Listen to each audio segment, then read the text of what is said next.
వచ్చే ముందు ఇంటికి వస్తుంది. ఇలా జరుగుతుందంటే నేను నమ్మేవాడిని కాదు. వినండి ప్రియులారా, ఎందుకనంటే ఆమెను నేను ప్రేమించేవాడిని, చాలా ఇష్టం నాకని. ప్రియులారా, నమ్మేవాడిని కాదు. ఒక రోజున మాకు అర్థమైంది, చూశాను. సరే ఇలా కాదు, నేను ప్రేమతోనే ఏదైనా జయించగలను అని చిన్నప్పటి నుంచి నాకు వాక్యం తెలుసు కాబట్టి ముళ్ళును ముళ్ళుతోనే తీయాలి, నేను నా భార్యను ఎక్కువగా ప్రేమిస్తే నా భార్య నన్ను కాదందో అని అన్నీ చూసుకునేవాడిని. ఏం కావాలో చేసేవాడిని, ఏం కావాలో తెచ్చేవాడిని. ప్రియులరా, ఒక రోజున మనం ఇక్కడి నుంచి రాజమండ్రి వెళ్ళిపోదాం, షాప్కి దగ్గరలోనే హౌస్ తీసుకోబోతున్నాం మనం అని చెప్పాను. హౌస్ తీసుకున్నాను, మనం 2 రోజులు వెళ్ళిపోదాం అనగానే తనకు మనసులో ఏమనుకుందో తెలీదు. ఆ రోజు మా తాతగారు ఇంటికి వచ్చారు. మా తాత గొడవ పెట్టుకుంది. నేను ఇంటికి వచ్చేటప్పటికి ప్రియులరా, నా భార్య ఇంటి దగ్గర లేదు. మా అబ్బాయి మా అమ్మ ఊరిలో ఉన్నాడు. చిన్న బాబు అప్పటికి, నా చిన్న కొడుక్కి సంవత్సరం. ఆ బిడ్డను తీసుకొని ఆమె ఎక్కడికి వెళ్ళిపోయిందో వెళ్ళిపోయింది. అది 2010లో జరిగింది ప్రియులరా. వెళ్ళిపోయిన తర్వాత నేను చాలా ప్రయత్నాలు చేశాం. నేను, మా అత్తగారు అంటే వాళ్ళ అమ్మగారు, మా బామ్మర్ది అందరం కలిసి తిరగడం, చూడడం, చాలా ప్రయత్నాలు చేశాం. ఎక్కడా దొరకలేదు. ఇప్పుడు నా లైఫ్ ఒంటరి లైఫ్ అయిపోయింది. ఒకప్పుడు ఆదివారం ఆరాధన చేస్తున్నప్పుడు మందిరంలో మంచిగా పరిచయం చేసేటప్పుడు మంచి వాక్యం చెప్పేవాడిని. అనేక స్థలాల్లో వాక్యం చెప్పడానికి వెళ్ళేవాడిని. పెద్ద పెద్ద సంఘాలలో నేను ఆ సేవకులు ఊరెళ్ళినప్పుడు ఆ సంఘాలు నాకే అప్పగించేవారు. కామ సాచారి గారు కానీ, పెద్ద పెద్ద గండికొండ రాజుబాబు గారు కానీ, ఇలాంటి వాళ్ళ దగ్గర శిష్యర్కం చేశాను. సంఘాలలో వాడబడే కృపను నాకు దేవుడు ఇచ్చాడు.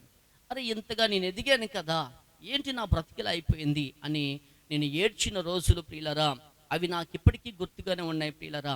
రాత్రి 11, 12, 1 గంట, 2 గంటల దాకా పడుకునేవాడిని కాదు. ఒంటరిని అయిపోయాను. ఎవరు నన్ను ప్రేమించేవారు లేరు, నాతో మాట్లాడేవారు లేరు. నా పరిస్థితిని బట్టి నాకు దూరం అయిపోయేవారు అందరూ కూడా. వినండి ప్రియులరా, ఒంటరిని అయిపోయాను. మా అమ్మ నాన్న లేరు, వాళ్ళు శ్రీకాకుళం వెళ్ళిపోయారు. అన్నయ్య లేడు, అన్ని కుటుంబం కూడా శ్రీకాకుళంలో ఉంటున్నారు. ఒక్కడినే. ఒకప్పుడు ఒక ఉన్నతమైన స్థితిలో ఎదిగాను, కానీ నా బ్రతికిలా అయిపోయింది. ప్రేమించిన భార్య దూరం అయిపోయింది, పిల్లలు దూరం అయిపోయారు అని ఏడ్చుకుంటూ ఉండేవాడిని ప్రియులరా. వినండి, ఈ రీతిగా ఉండగా 2 నెలల తర్వాత మా అత్తగారే ఆ పిల్ల ఎక్కడుందో కనిపెట్టి పట్టుకొని, ఆ రోజు శనివారం మరలా ఆ రోజు ఫోన్ చేసి, మహేష్ పలానా చోట ఉంది తను అని అనగానే మేమిద్దరం వెళ్ళాం. ఆమెను పట్టుకుంటే, నేను రాను, నాకు ఒంటరి లైఫ్ కావాలి, నాకు స్వేచ్ఛా జీవితం కావాలి అని అడిగితే నేను బ్రతిమలాడాను. మన బిడ్డల జీవితం పాడైపోతుంది, మన బిడ్డలు మనకు దూరం అయిపోతారు, అమ్మా నాన్న లేని జీవితం వల్ల అయిపోతుంది, మనకులా ఎవరు ప్రేమించరు అని ఎన్నో మాటలు చెప్పి ఆమె దగ్గర ఏడ్చాను. అయితే ఆ ఊర్లోని బాబులు గారని పెద్దలు ఉన్నారు డీలరా, ఆయన ప్రెసిడెంట్ చేస్తున్నారు అక్కడ హుక్కంపేటలోని. అక్కడికి తీసుకువెళ్ళిన తర్వాత పెద్దలందరూ కూడా నిశ్చయించి, ఒరే ఈమెకి ఇంకా వద్దనుకుంటున్నప్పుడు మీరు డైవర్స్ తీసుకోండి, సంతకాలు పెట్టేసుకోండి అని చెప్పి వాళ్ళు వాయిదా పెట్టి సంతకాలు పెట్టుకుంటే నాకు ఏడుపు ఆగలేదు ప్రియులరా. ఎందుకనంటే నా భార్య వాళ్ళమ్మ కూడా అదే పరిస్థితుల్లో పనిచేసి బిడ్డలకు దూరం అయిపోయింది. ఇప్పుడు తినవు కూడా అదే పని చేస్తుందని చెప్పి నేను చాలా బాధపడ్డాను, ఏడ్చాను. నీ బిడ్డలు, నువ్వు మీ తమ్ముడు ఎలా బాధపడ్డారో నా పిల్లలు కూడా అలాగే బాధపడతారని ఆ పిల్ల దగ్గర ఏడవటం జరిగింది ప్రియులరా. ఆ తర్వాత తను వెళ్ళిపోయింది, ఏడ్చుకుంటూనే వెళ్ళిపోయింది. అక్కడున్న వాళ్ళందరూ కూడా బహుశా ఒకవేళ కౌన్సిలింగ్ ఇస్తే ఆమెలో మార్పు వచ్చినేమో, కౌన్సిలింగ్ ఇచ్చేవారు లేరు, ఎప్పుడు విడదీసేద్దాం అన్నట్టుగా చూశారు. విడిపోయాము. అక్కడి నుంచి ఎవరి మట్టుకు వాళ్ళు వెళ్ళిపోయారు. మరలా నా లైఫ్, నా బిడ్డలిద్దరు నా దగ్గర ఉన్నారు, బిడ్డలను తీసుకున్నాను. నాకు బిడ్డలు వద్దు, ఏమి వద్దు అని చెప్పి వెళ్ళిపోయింది. నా బిడ్డలిద్దరిని పట్టుకొని ఏడ్చుకుంటూ వెళుతున్నాను నేను. ఒకప్పుడు అన్నీ ఉండేది, ప్రభు కొరకు నమ్మకంగా బ్రతికాను. ఇప్పుడు ప్రభు కొరకు నేను ఏం సాధించానో, నా జీవితంలో అన్ని చేదైన అనుభవాలే కదా అని ఏడ్చుకుంటూ ఉండేవాడిని. ఆ పిల్ల మీద చాలా కోపంతో బ్రతికేవాడిని. చంపాలి ఆ పిల్లను, నేను చావాలి అని నా దగ్గర పనిముట్లు పెట్టుకొని తిరిగేవాడిని. ఎందుకో కానీ ఆ టైంలో ఆ పిల్ల నాకు దొరకలేదు, బెంగళూరు వెళ్ళిపోయింది. వీరండి పిల్లరా, చూశాను ఒక సేవకుడు నన్ను చేరదీశాడు. అంటే నా స్నేహితుడు ఒకడు నన్ను గమనించేవాడు. ఒరే నువ్వు ఇలాగుంటే ఏమైపోతావో తెలియదని నా స్నేహితుడు, వాడి పేరు ఎలీషా, చిన్నప్పటి నుంచి ఆధ్యాత్మికంగా ఎదిగిన వాళ్ళం, నన్ను ఒక సేవకుడి దగ్గర తీసుకెళ్ళి, పాస్టర్ గారు వీడి పరిస్థితి ఏం బాగాలేదండి, పనిముట్లు పెట్టుకుని తిరుగుతున్నాడండి అని చెప్పిన తర్వాత అతడు చాలా చక్కగా నన్ను ఆదరించి నన్ను బలపరిచి వీళ్ళు అనేకమైన విషయాలు చెప్పి అతడు మంచి స్నేహాన్ని పంచాడు. ప్రియులరా, ఆ రోజు నుంచి మరలా నేను భక్తిలో కొనసాగుతూ ఉన్నాను. అన్నీ కోల్పోయాను. సబ్బాతులోకి వచ్చిన తర్వాత కుటుంబాన్ని కూడా కోల్పోయాను. నేను ఒక రాంగ్ డాక్టర్లోకి వెళ్ళిపోయాను. నేను ఆ బ్రతికులు ఏం సాధించాను? నేను మంచి టాలెంట్ ఉంది నా దగ్గర.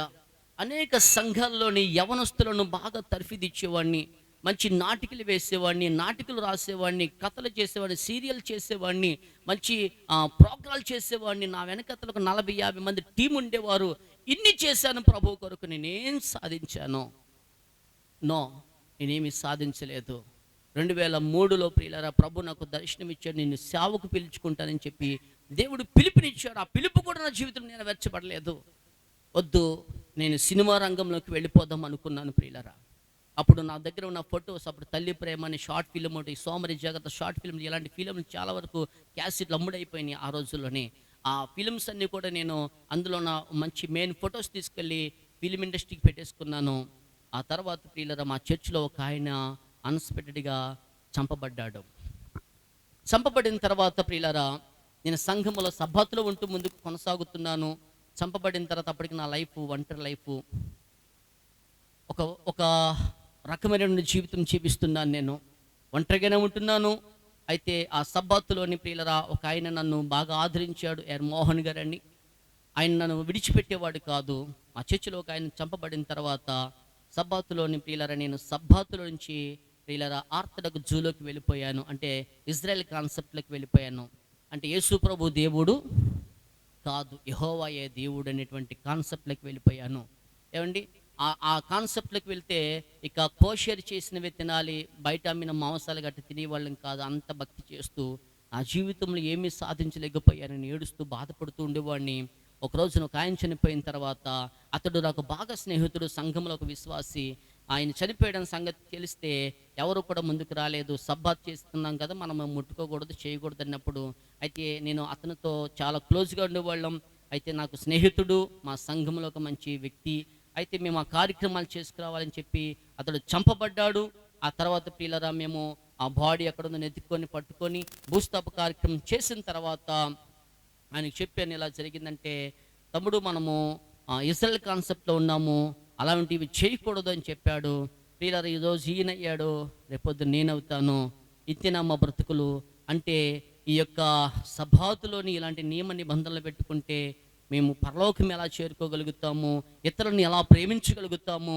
సో నా జీవితంలో నేను ఇన్ని చేశాను, ఏం సాధించగలిగాను? భక్తిని కోల్పోయాను, పరిశుద్ధతను కోల్పోయాను, కుటుంబాన్ని కోల్పోయాను, సర్వాన్ని కోల్పోయాను కదా. ఇందులో నాకేం మిగిలింది? చివరికి శాపగ్రస్తుడిని అయిపోయానని చెప్పి చాలా బాధపడ్డాను.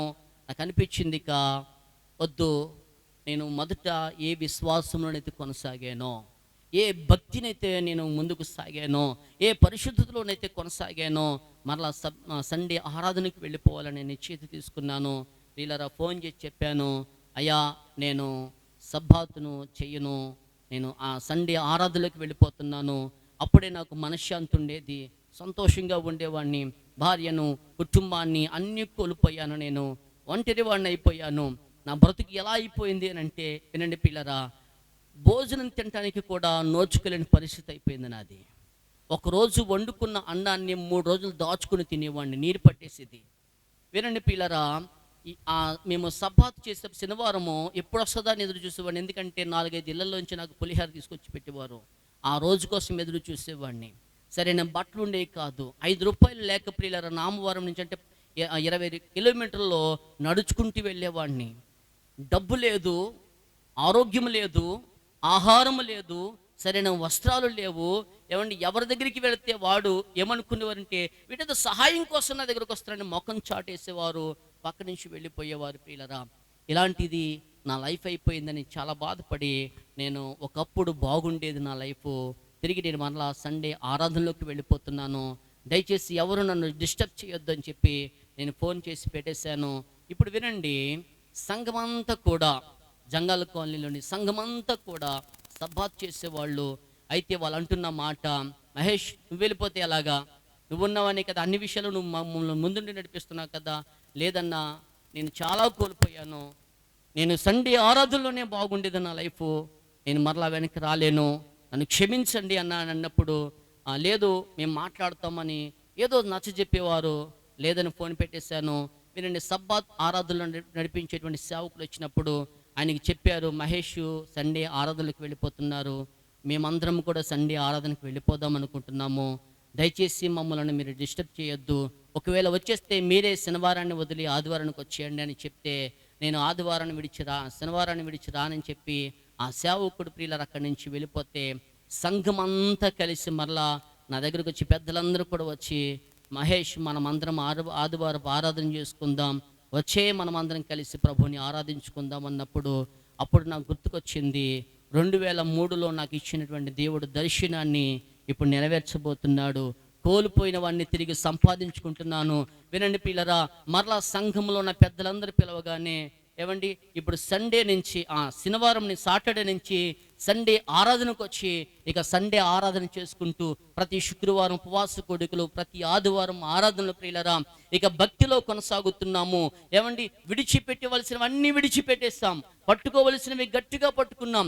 సంఘమంతా ప్రియులరా ఏమండి 150 మంది ఆ సబ్బాతు ఆరాధికులం అందరము కలిసి ప్రియులరా ఏమండి సండే ఆరాధనలోకి వచ్చేసాము.